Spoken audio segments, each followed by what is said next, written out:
Hello, listeners. This is Kat, and welcome back to Put Your Hands Up Podfics. This will be the continuation of Deku and Death. This will be part 53, the second half to chapter 52. The bus drove on for a couple more hours, and things were starting to get a little stir-crazy on board. Even with their earbuds, Midoriya and Todoroki couldn't help but look around nervously, listening to the factions between seats tread shakily on the brink of full-out war.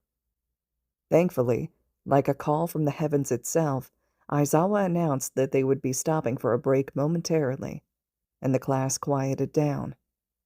Midoriya didn't think he needed anything to snack on or to use the restroom, but he couldn't deny that he was getting a little cramped. He'd appreciate the chance to get up and stretch. The bus rolled to a stop, the brakes hissing, and students eagerly stood to push their way out to the front. Midoriya yawned unconsciously despite not having slept, trying to stretch out his legs in his seat, and Todoroki, who had rested his eyes for at least a moment, cracked his neck nonchalantly. "This is an unusual place for a rest stop," the other commented. Midoriya leaned forward to get a glimpse outside of Todoroki's window. He could only see the lonely road they'd been driving on for the past hour, any view beyond obstructed by the massive concrete wall that ran alongside it. The area looked forested. Maybe that was to keep rocks from tumbling onto cars. He wasn't sure. He glanced over to Uraraka and Asui's window. They seemed to be parked at a small lookout on the shoulder, seemingly devoid of anything. Puzzled, Midoriya scratched his cheek. "I don't really see anything. Maybe we have to walk to it?" Todoroki shrugged. "Possibly."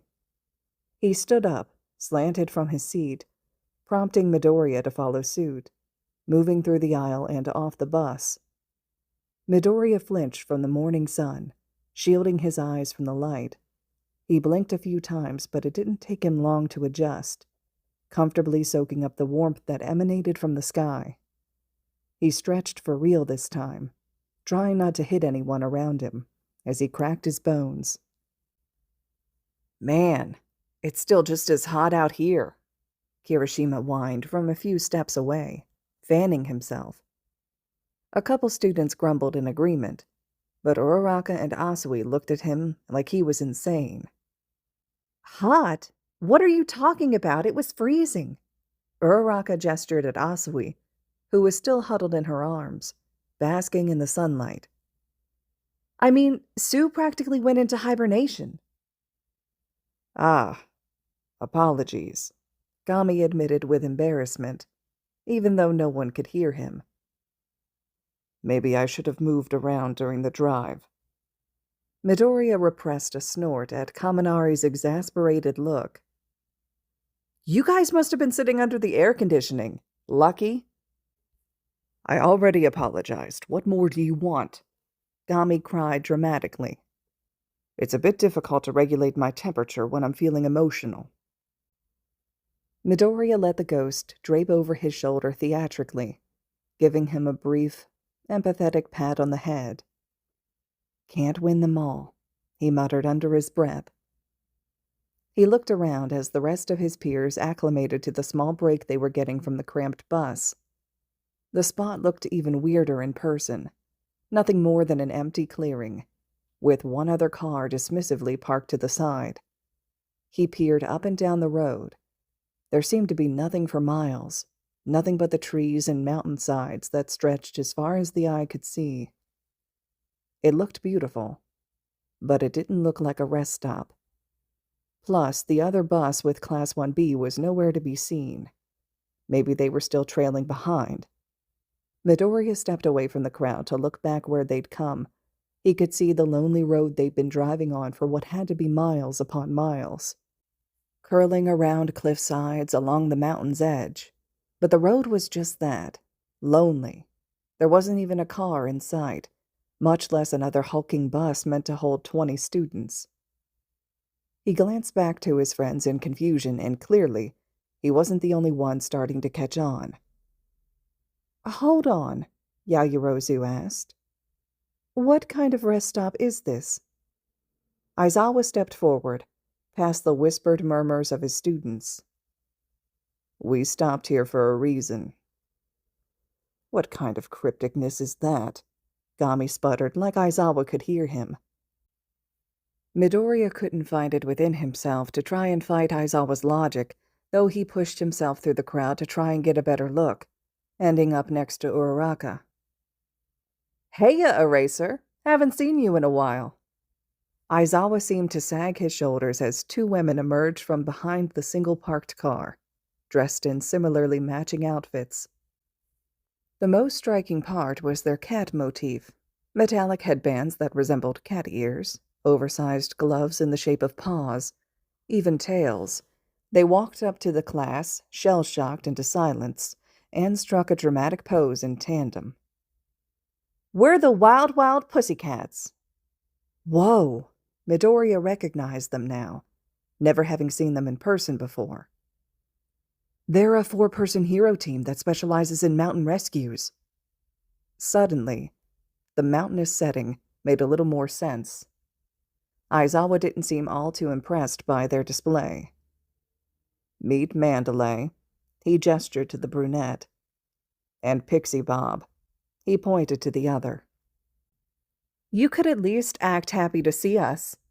Pixie Bob flicked her hair sarcastically, moving to eye the rest of the awestruck crowd. But you brought all these little kittens with you, so I guess you made up for it. She made some grabbing motions towards some of the students, while Mandalay turned her back to them, to make her way to the edge of the lookout. It was only then that Midoriya noticed there was a third person with them, a small boy who couldn't have been older than 5 or 6. He wore a red cap with gold spikes on the front, as well as the nastiest scowl Midoriya had seen in a long, long time. Midoriya locked eyes with him for a moment, and he swore his glare only grew angrier. This whole area's our territory, Mandalay explained, while gesturing to the vast forest below. She then pointed way off in the distance, nearly towards the horizon itself. Your lodging is at the foot of that mountain over there. Huh? Uraraka wondered aloud, nervously twirling her hands together. Then why'd we stop so far away? I don't like this. Gami wasn't the only one feeling uncomfortable. Several other students started to make their way back to the bus, trying to avoid whatever awful fate followed those words. Aizawa, nor the Pussycats, seemed deterred. It's 9:30 a.m. now. It should take you around noon to get there, at the earliest. Midoriya looked over his shoulder to see some of his classmates running now, desperate to make it back to the bus. For a moment, he considered running too, but he couldn't convince himself it was worth it. Oh boy. He rested his head in his hands. Mandalay, watching the kids run, grew unnervingly excited. Kiddies who don't make it by 12:30 won't get any lunch. Midoriya spun around, watching in slow motion as Pixie Bob slammed her hands into the earth. Izuku! Aizawa apologized, but no one heard him over the avalanche of dirt that swept the class off the edge of the lookout with no hesitation. Midoriya didn't immediately realize he was falling, trapped amongst the coffin of earth, suffocating his instinctual reaction to yell. And by the time he pulled himself from the mud mid-air, the ground was already on a fast approach. He wanted to break his fall with an explosion, but not with his classmates in such close unknown proximity. He couldn't risk accidentally hurting someone. So he closed his eyes and braced himself, wrapping his arms to protect his head. I've got you. Gami dove off the edge of the cliff himself, catching up to his falling successor and curling himself around him just as they hit the ground. Midoriya crashed hard, though all the falling dirt from before made a decent cushion. Still, he groaned, pulling himself weakly to his feet. He looked around, finding all his classmates struggling to stand with him, obviously much more tumbled in comparison. And as Gami pulled himself out from under him, he realized why. Glad to see you are all right. Gami cracked his bones, readjusting his joints from the impact. He then looked upward, back towards the lookout. Isn't this a bit overboard? And almost like she heard him, Mandalay called back. This is our private territory, so feel free to use your quirks. You've got 3 hours to reach the facility. Good luck. With that, the air drifted into silence, leaving Class 1A to their thoughts amongst the forest. Midoriya heard Uraraka cough from beside him, and he suddenly remembered the state of the rest of his peers. He quickly crouched down, helping her to her feet as she cleared the dirt from her mouth. Man, leave it to UA to pull something like this. No point in complaining, Yaoyorozu sighed, making sure everyone was accounted for. We'd better start moving. Mineta took that remark a bit too seriously, running off with his legs pinched like he desperately had to use the bathroom. Wait, Ida boomed. We should stick together. He didn't even get to finish his sentence as a massive, hulking creature emerged from the brush. It prowled on 4 veiny legs, with clawed hands and feet that pushed neighboring trees out of the way. It lowered its elongated snout closer to the ground, baring its teeth and jaded tusks at Mineta, who turned white with fear. It opened its maw, ready to snap at the petrified boy, until Kota surged forward and pushed Mineta behind him. Calm yourself, creature. Please, back down, he cried through his quirk, though not without a quiver of fear. They all watched in horror, however, as the monster paid him no heed, slowly raising a claw to cut Kota in 2. Midoriya instinctively rushed forward, tearing off his gloves. He didn't understand why Kota's quirk didn't work, maybe because this thing wasn't really an animal. But as he got closer, he noticed the dirt crumbling from its joints.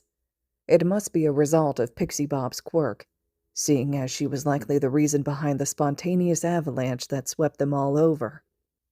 It growled and snarled like a real creature, but now Midoriya was sure it wasn't alive. That was enough for him to commit, launching himself above Kota with a double blast and reaching with both hands for its gaping jaws.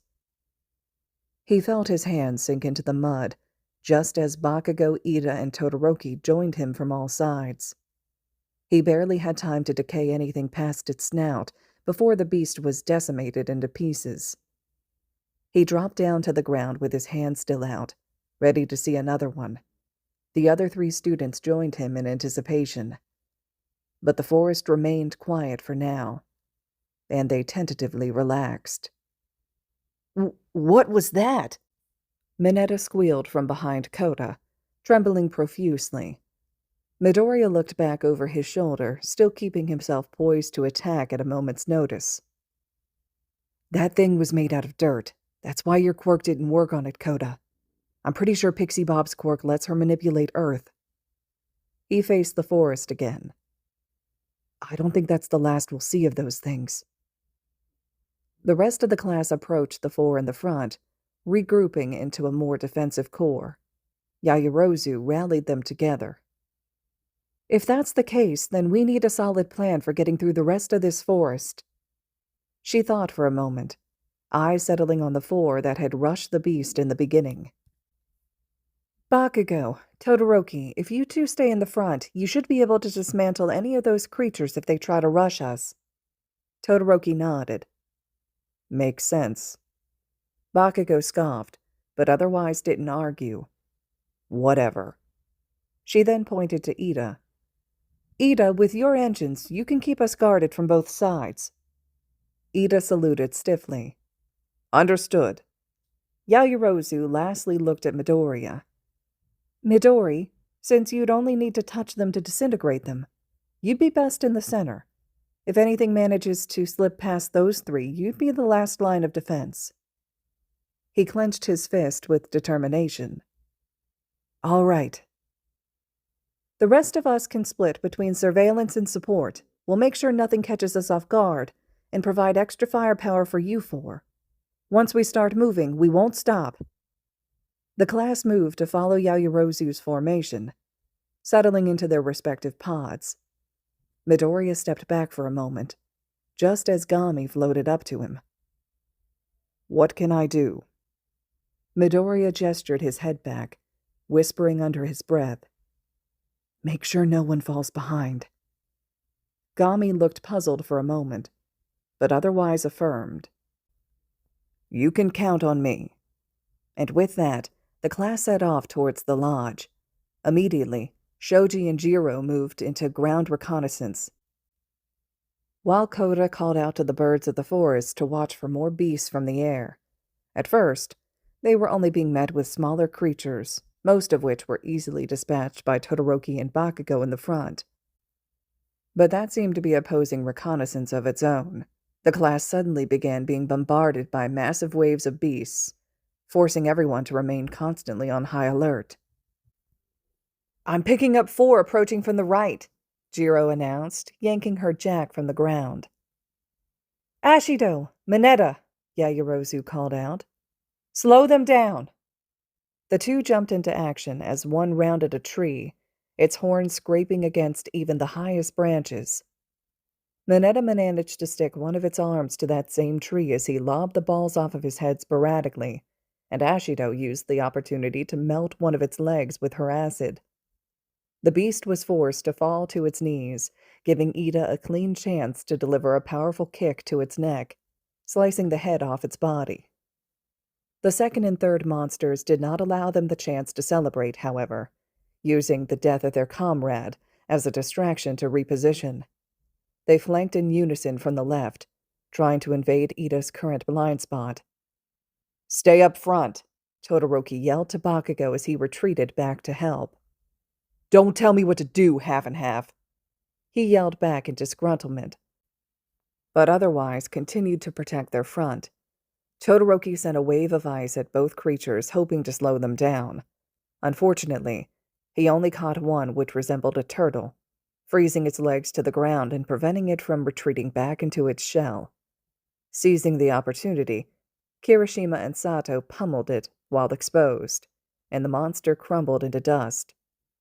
The other beast, serpentine and quick, was able to avoid the snare that had killed its partner, and continued charging for the heart of their formation.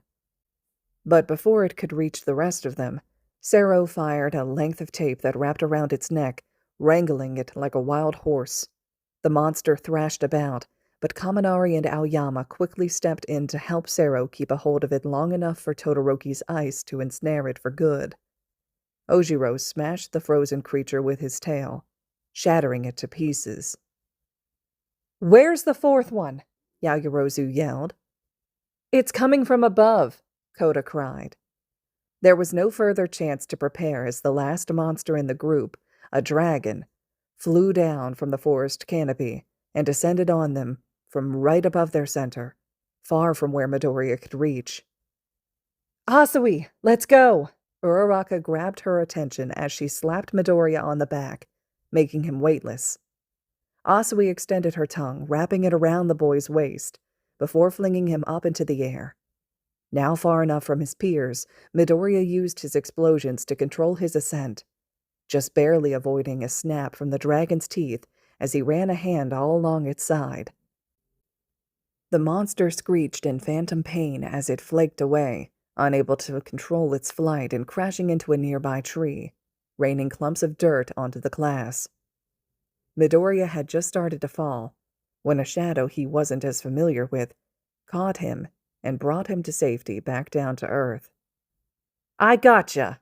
Dark Shadow cheered, clapping his hands together once Midoriya was standing on his own 2 feet. He brushed himself off. "Thanks, Dark Shadow, and you too, Tokiyami." "Not a problem," Tokiyami nodded, moving to the back of their pod. "Dark Shadow and I will cover our flank, just in case anything comes from behind." "Sounds good," Yaoyorozu replied back. "Now, let's keep moving." They continued moving as a group, weaving around sneaky tree roots and seemingly endless ambushes. Together, they managed to maintain a monstrous pace, but after hours of nonstop fighting, Everyone was growing fatigued. With fatigue came mistakes, and with mistakes came delays, and eventually, everyone came to a quiet resolution as the sun passed its peak. Still, they fought to arrive together, regardless of when that would be. Eventually, the thick forest seemed to open up, and everyone gave one final push towards the light that trickled through. Todoroki and Bakugo stumbled into the campground first, and upon laying their eyes on the lodge, they slowed to a stop. Everyone else was close behind, and they all collapsed together in an exhausted, sweaty heap as Aizawa and the two pussycats approached them. "You're finally here," Pixie Bob cheered, but they all knew it was no victory. "Needless to say, you didn't make it in time for lunch." Sero looked up in annoyance. "It'll only take 3 hours." He threw her own words from earlier back at her sarcastically. "Yeah, right." "Sorry, that's how quick we would have made it," Mandalay replied cheekily. None of them seemed amused. "To be fair, we thought it'd actually take you longer." "Much longer," Pixie Bob admitted. "It's just about 3 p.m. now. 5.5 hours isn't bad for you kiddies." Pixie Bob looked around at the mess of children until she found Ida, Todoroki, Bakugo, and Midoriya standing fairly near each other, all far more drained than the rest of the class. She could visibly see the quivers running up and down their bones, but upon closer look, one of them seemed a bit less tired than the rest. She eyed Midoriya with intrigue, filing her questions away for another time. "You four," she gestured at them with her pawed gloves. "You dealt with my earth beasts fairly easily, too. I'm guessing your past experiences allowed you to act without hesitation." Midoriya looked between Todoroki and Ida, the three sharing the same breath in unison for a moment, as if the air suddenly got just a bit tighter. "There will always be cancers of this hero society, and someone needs to correct that." Still, they stood tall, fighting the ache in their bones from then and now. Finally allowing himself to relax, Midoriya dropped the tension from his nerves, letting his eyes wander amongst the tentative peace. The lodge was quite massive, being far more modern and updated than he could ever expect. Complete with multiple stories and extra buildings, it looked like an apartment complex more than a campground. He could have mistaken it for a building ripped right from UA, if not for the cheeky Catnip Inn sign plastered out front. If anything, he at least respected their commitment to the motif. But, as Midoriya scanned around, his eyes fell onto the small boy from before standing behind Mandalay. Though young, his stance wasn't one of fear or shyness. Instead, Midoriya found himself absolutely thrown off by the sheer disdain that radiated from his body language. He looked towards the class like he absolutely hated them, and Midoriya wondered what could possibly cause such a visceral reaction other than his own curse. He wasn't the only one to notice the child, however, as Ida pointed blatantly upon spotting him. "That child, who is he?" Mandalay looked over to the boy almost with a hint of nervousness. "Oh, he's actually my nephew." She waved him over with one of her oversized paws. "Coda, come over and say hello. You'll be spending a week with these guys after all."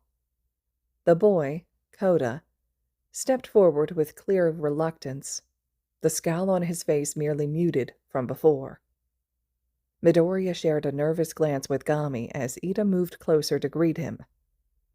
Their class president bent his knees, trying to even out his height difference as he extended a hand down an offering.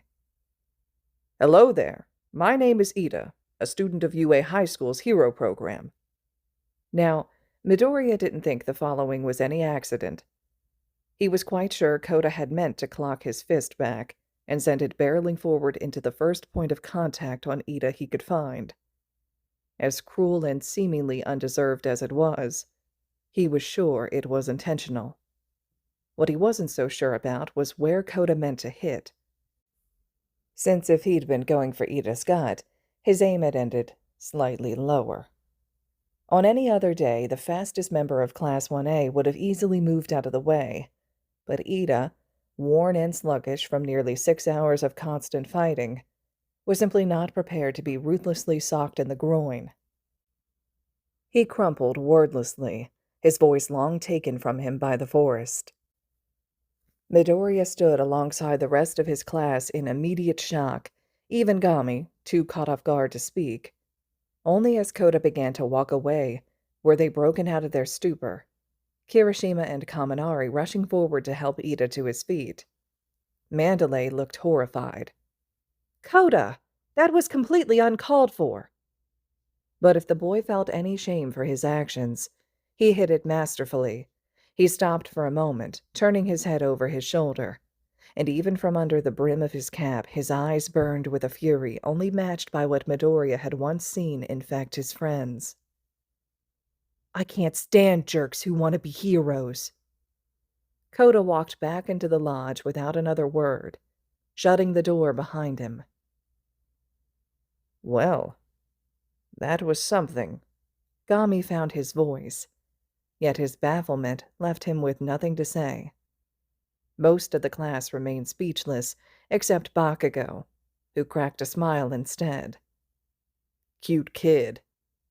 Todoroki, who stood behind him, narrowed his eyes in thought.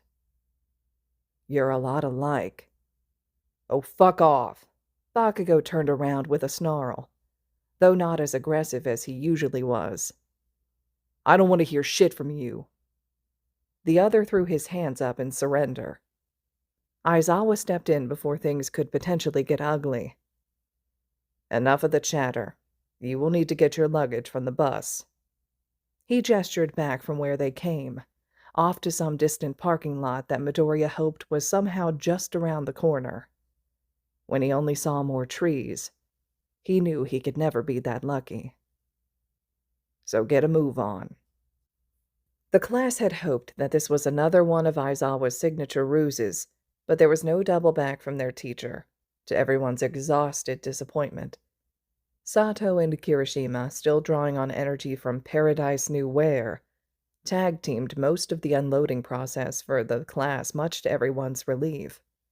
And in a miserable mob that could have been mistaken for the beginnings of a zombie outbreak, they headed inside.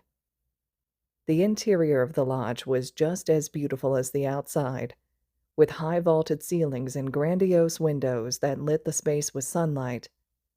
Aizawa waited for them in the middle of the atrium, a piece of paper in his hands. "You can find your rooms here." He handed it off to Yaoyorozu. "Lunch will be served in 15 minutes. Don't be late, or you'll miss it for real this time." Everyone blinked, processing Aizawa's words slowly, before scattering in a joyous, relieved rush. Midoriya took one glance at the paper, reading his room assignment faster than he could even remember it, and ran off to find his door. He got halfway down the hallway before realizing he couldn't even recall which floor he was on. Thankfully, Gami had gotten a better look, and together they found his room on the first floor. Midoriya, despite hunger tearing through him from the inside out, rolled his luggage gently into the room. Only then did he slam the door shut and speed off back to where the food would be. The mess hall was truly a sight for sore eyes, long tables stretching the length of school buses with low ambient lighting overhead.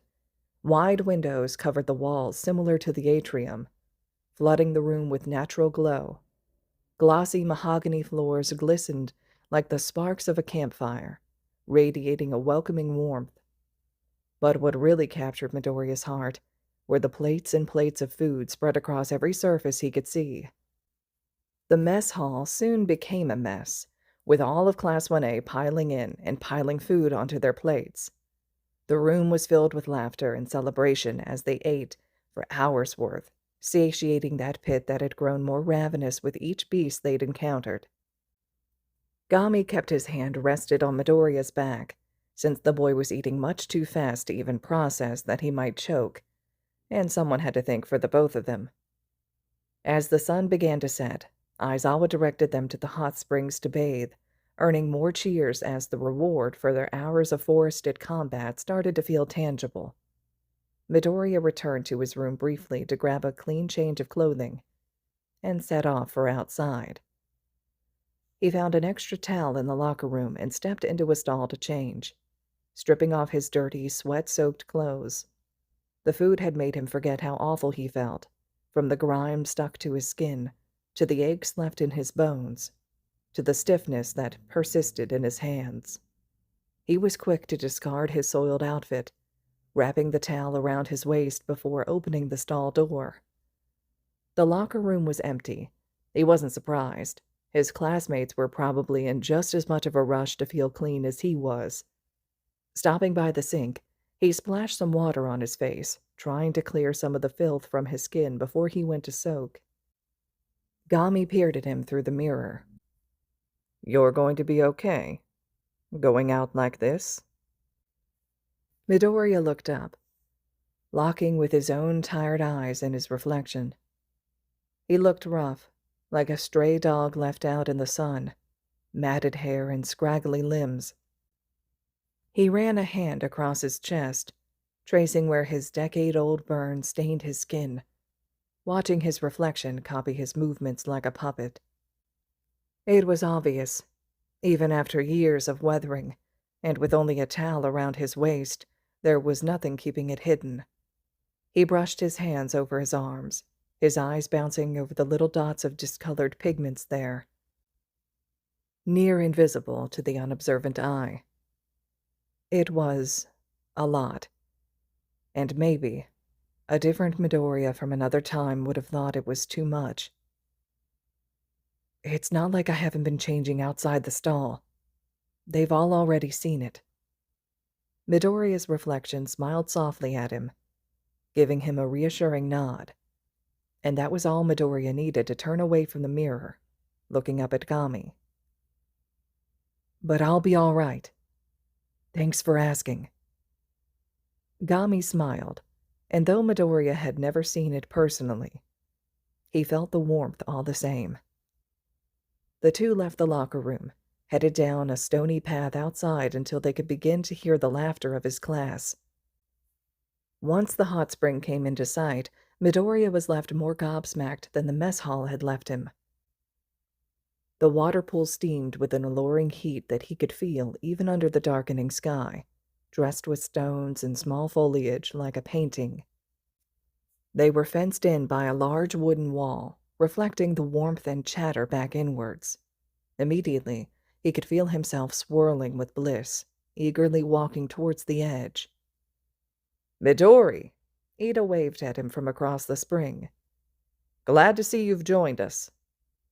He shyly waved back, sitting down at the edge of the pool and dipping his legs in. Instantly, the warmth seeped into his bones, soothing the persistent aches he'd long tuned out. "You gotta get all the way in, man," Kirishima sighed, resting his head against the edge on the other side.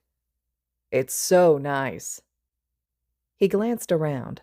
Everyone was wrapped up in their own fun, relaxing and laughing and taking a breath after the fast pace from earlier. His heart lightened as he locked eyes with friends, contagious smiles bouncing around like beach balls. Everyone was having fun. Everyone deserved to have fun. After the hecticness of their very first semester at UA, they'd more than earned the right to be kids. Midoriya secured the wrap around his waist before sinking into the hot spring.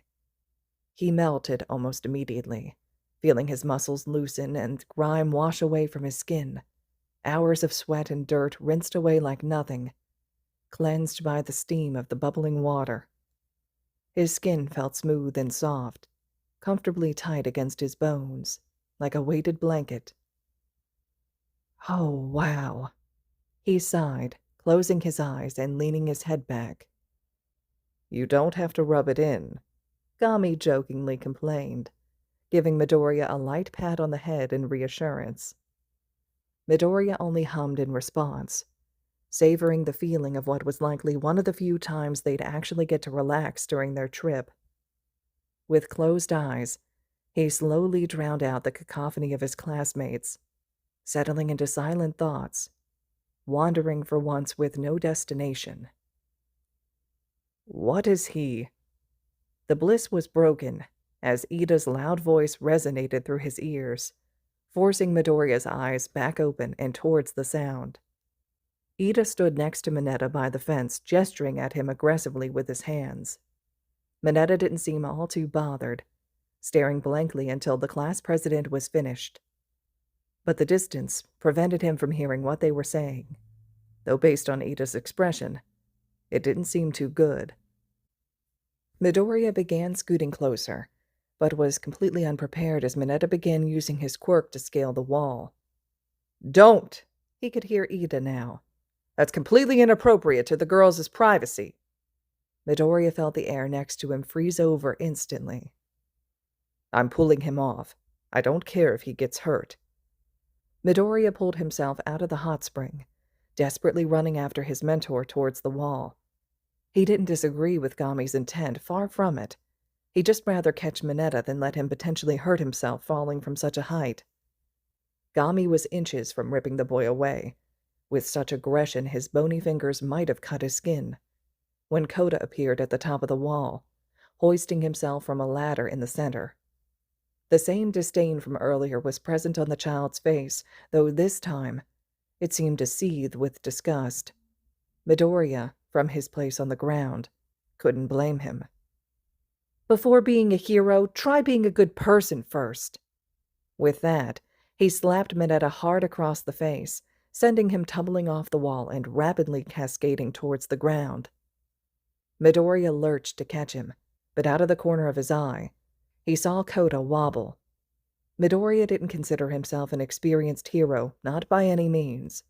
He recognized that he'd definitely gone through some combat experiences that were uncommon for his age, but it was nothing equivalent to the years each UA teacher had, or any hero in general.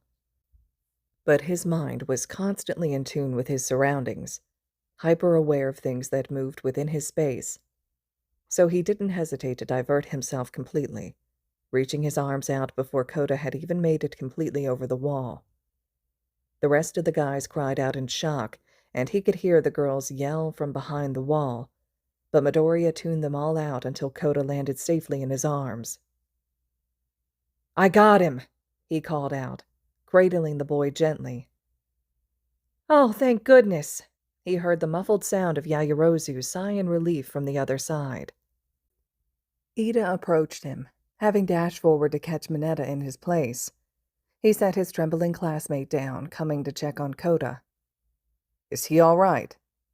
Midoriya nodded, looking down at Kota's still but consistent breathing. "I think so. I think he just passed out from the fall." Realizing what he had to do next, he silently bid the hot spring a sad farewell. "I'll take him inside, to one of the pussycats." Ida thanked him, but nonetheless returned to the pool, leaving Midoriya wet and disheveled, and frankly quite a bit cold, as his relaxation was cut short. With Kota in his arms, he trudged his way inside, careful to make sure his towel stayed around his waist.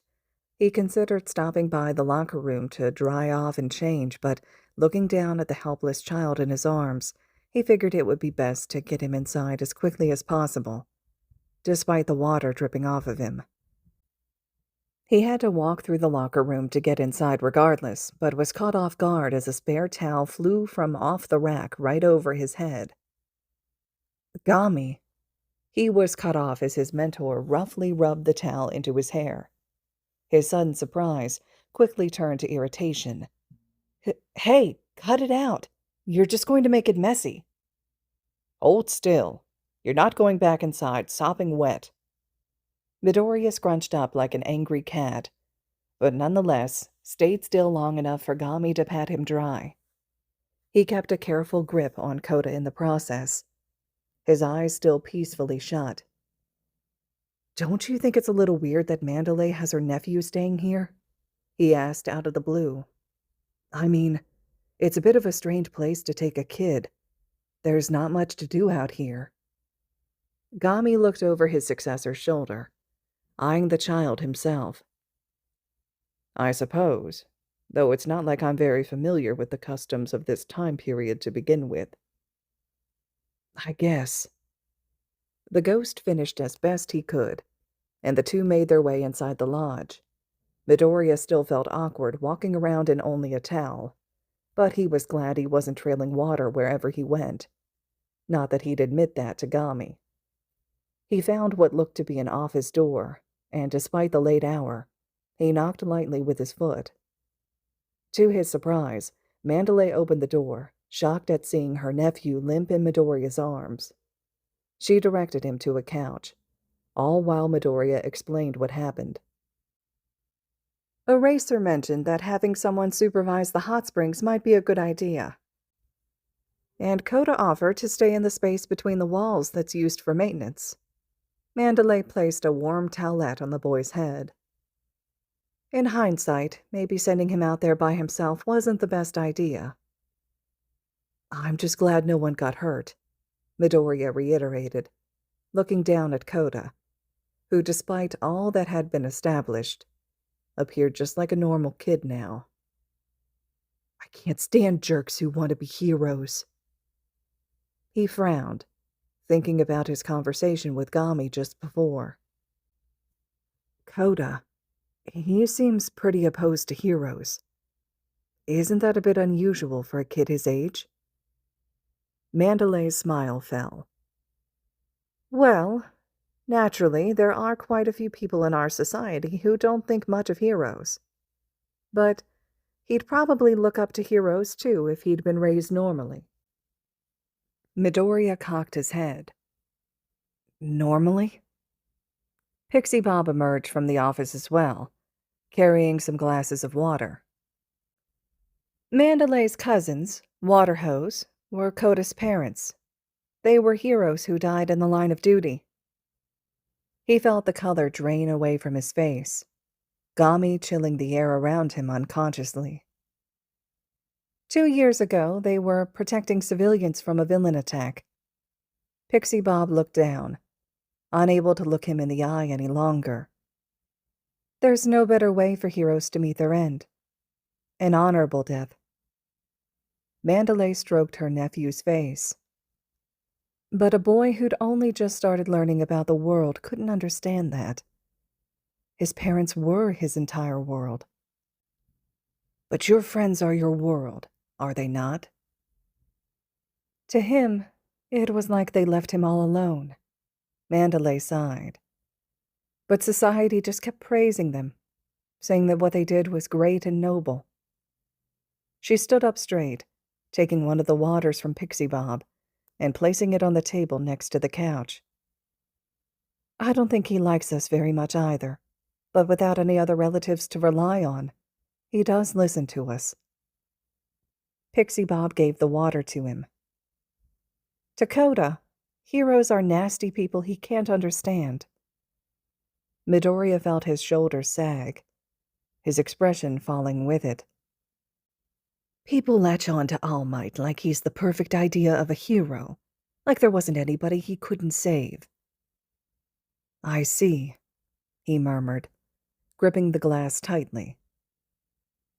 Pixie Bob looked at him pointedly, resting her eyes on every little detail of his expression. Aizawa mentioned that if any one of you might be able to understand Koda, it'd be you. He didn't say much else other than that, but I have a feeling you know exactly what he's referring to. Midoriya glanced between the two heroes, a look of shock replacing his somberness. Mandalay placed a hand on his shoulder.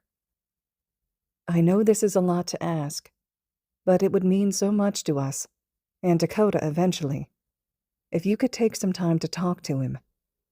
I don't expect you to get through to him, but maybe one day he'll remember something you said when he really needs to. But for the people who give me a chance, I want them to see me and know that I'll bring a good ending, a happy ending, just like the fairy tales. Renewed with newfound purpose, Midoriya nodded, albeit shakily, but nodded nonetheless. I'll do my best. Mandalay thanked him. Now, Why don't you go get some clothes? And immediately, Midoriya remembered that he was indeed wearing just a towel around his waist. His face lit up with embarrassment. Yeah, sorry." He rushed off, ignoring the ghostly snickers trailing behind him. Nightfall came soon after, and despite the fact that Midoriya had less time in the hot springs than his counterparts, he still found himself more than thoroughly ready for bed. He assumed that it was merely what about 6 hours of constant combat did to any person, even him. Aizawa had announced their planned early rising, though he made sure to leave out what exactly the day had in store for them.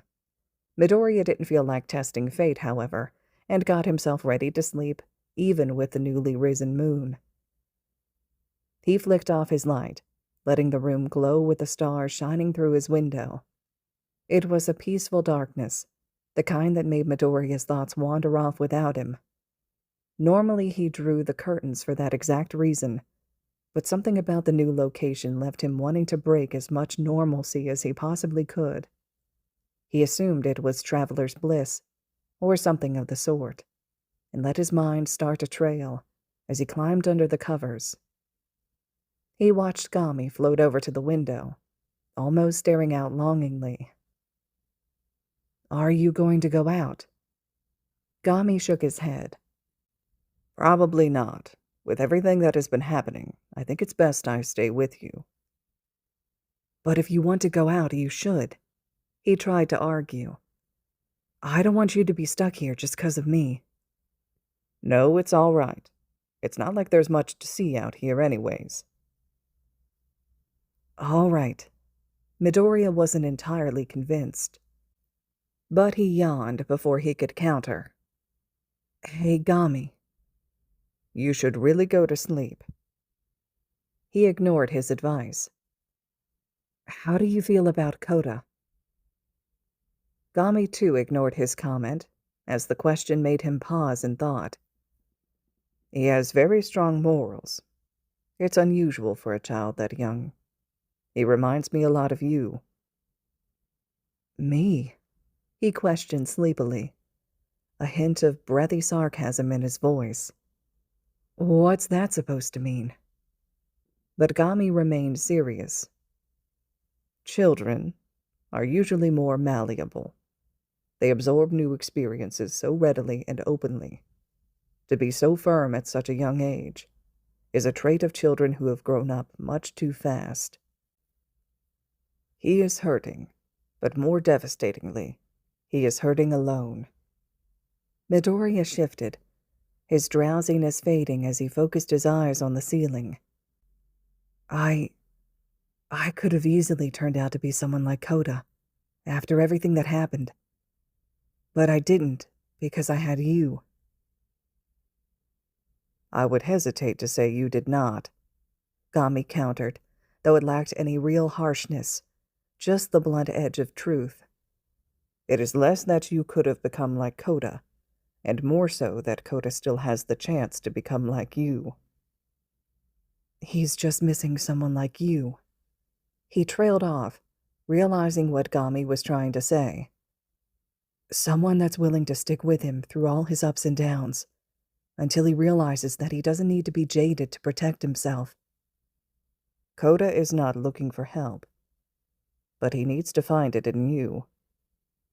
Midoriya sank further into his bed, relishing in how the feeling of safety seemed to swallow him whole. "I think I get him a little more now." Gami floated over to his bed, stroking his fingers through his hair and pulling the blanket up to his neck. "Why don't you get some sleep now?" Midoriya didn't reply, but he closed his eyes, allowing himself to drift off to the monotonous tussles of his hair. Gami stayed by his bedside until he could hear his successor's breathing slow, before returning to the window. He wasn't sure how long he spent staring up at the stars, absent-mindedly fixated on the twinkles in the sky. He wondered if the stars took the time to look back down at him, to think about what he might be doing so many miles away from them. It didn't take long for Gami to place those thoughts as Kimura's, But he entertained them, and the melancholy, longing that came with. For as terrified as Gami was of his new development with Kimura, he felt guilty about fighting him. Kimura was an awful human being, and for all the evil things he tried to hide from view, Gami was glad he saw them first. But the more Kimura forced him to see, the more he hated him for it, because he couldn't hate him completely amongst the desperate sobs that echoed through his head when his thoughts wander. Kimura had hurt alone for so long, longer than any human deserved to, even among his atrocities, and Gami understood why he kept suffering as he looked up at the stars and felt Kimura beg from inside him to just let him go home. He would never admit it to his other self, but Gami didn't hate Kimura, not anymore. I have fought tirelessly, against all odds, since your very waking thoughts to return to existence. He just wished there could be a way for both of them to finally be happy, without one of them having to pay for it. Gami turned away from the window, ignoring the foreign ache that filled his chest. He moved closer to his successor, trying to remind himself exactly why he was fighting the other so hard to begin with. He, too, deserved to exist. Midoriya tossed roughly in his sleep, bringing the ghost's attention back down.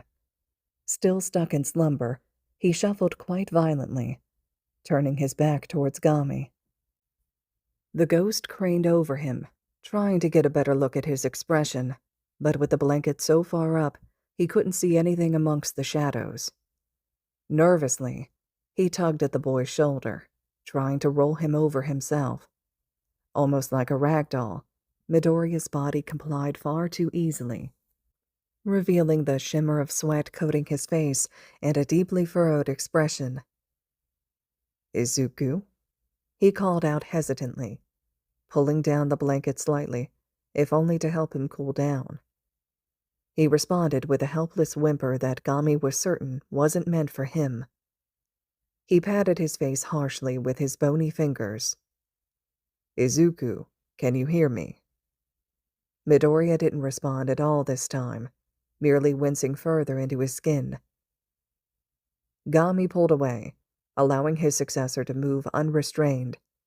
He was fairly certain Midoriya was experiencing a premonition right now, and much to his own dismay, there was nothing he could do but wait. Although, he guessed they were visions from his all-sight now, not that he knew how those worked any better. Only Kimura held those secrets, and Gami was sure he wouldn't give them up easily, if only to be a thorn in their sides. Still, it was an agonizing wait, as he could only watch Midoriya's jerks become more frantic, loose cries escaping his lips unintentionally. His back arched occasionally, almost like he was desperately trying to get away from something.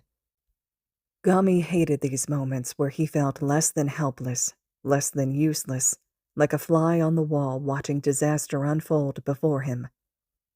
Midoriya suddenly sat up straight, his eyes forced open as his pupils darted in every direction, lungs heaving frantically like his air had been stolen from him. He instinctively clutched at his neck and then flinched away, like his own touch had burned him. Gami rushed in to keep his hand still, feeling him tremble underneath his hold. "Easy. Take deep breaths. You're hyperventilating. Just try to focus on my voice." Midoriya squeezed Gami's hands tightly, trying to calm his racing heart. His short, gasping breaths slowly settled into consistent breathing, but each breath switched between coughs as air wheezed up his arid throat. "Baku..." "Just take a moment. I know you had a premonition." Gami rubbed his hands with his thumb. "I'm listening." Bakugo." He finally managed to stutter out. "His throat, it burns." Gami immediately reached for the cup of water from Pixie Bob that Midoriya had left discarded on his dresser upon coming back to his room. "Here, this may help." Midoriya took a long sip. I I think there was smoke, but I couldn't tell if it was from Bakugo's quirk or... Gami could fill in the rest.